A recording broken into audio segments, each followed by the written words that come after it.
5 साल बाद वो उससे बात कर रही थी, और बात भी क्या, वो उसे कट ऑफ कर चुकी थी। नंबर डिलीट, सब राब्ते खत्म।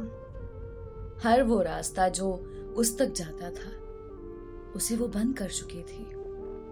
लेकिन कहते हैं ना, दिल जिस पे ईमान ले आए उनसे दस्तबरदार होना नामुमकिन सा हो जाता है।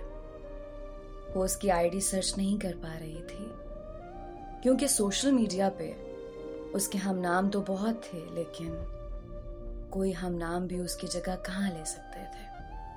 फिर याद आया उसका दोस्त। उसे सर्च किया तो उसे कहा कि तुम्हारे दोस्त की आईडी बता दें। मुसलसल सवालात के बाद उसने कहा उससे पूछ कर बताऊंगा।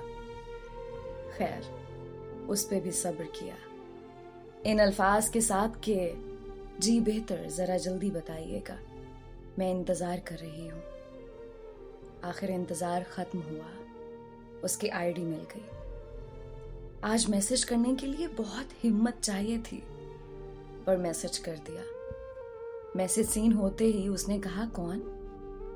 हाय, यकीन जाने ये अजियत बड़ी अजियत थी, लेकिन उससे मोहब्बत इतनी थी कि मैं अपना नाम लिए बिना उसे अपना होना महसूस करवा सकती थी।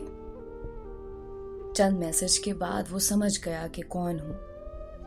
एक तवील खामोशी के बाद वो अपनी आदत से मजबूर उससे गिले शिकवे करने लगी, बताने लगी कि वो कितना बेबस होकर उसके पास आई है।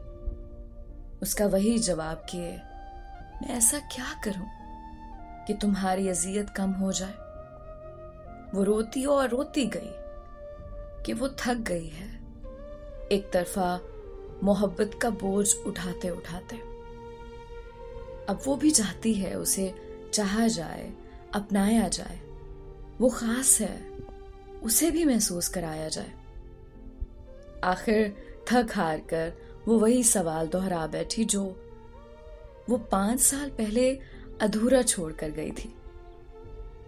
क्या तुम्हें कभी मुझसे मोहब्बत नहीं हुई? आज भी उसके पास जवाब नहीं था। वो खामोश हो गई थी।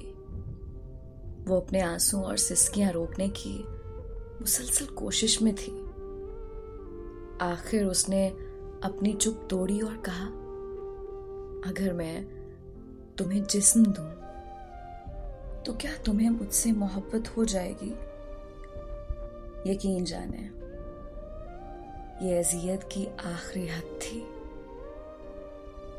कुछ किस्से, कुछ कहानियां, कुछ ख्वाब, कुछ मोहब्बतें अधूरी रह जाती हैं।